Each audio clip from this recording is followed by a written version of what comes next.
extremists, so-called leaders, have a blueprint to attack hard-won freedoms and rights.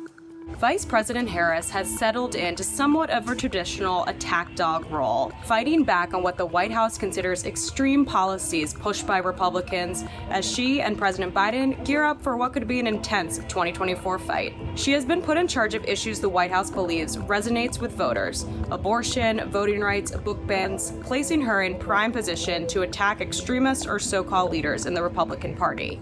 She notably set her sights recently on Florida Governor Ron DeSantis, the only Republican candidate that consistently polls second behind Trump. She went to Florida and accused Republicans of lying about slavery in response to new guidelines of the state that require lessons on race to be taught in a, quote, objective manner that does not seek to indoctrinate or persuade students to a particular point of view. I think what they're doing is I think that they're probably going to show some of the folks that eventually parlayed being a blacksmith into doing things later in life.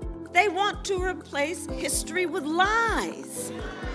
Middle school students in Florida to be told that enslaved people benefited from slavery. While Republicans have turned the vice president into one of their favorite punching bags, Democrats argue that there isn't a downside to her taking on the attack dog role because she's focusing on top issues that the White House cares about and focusing on key constituencies that they'll need going into 2024.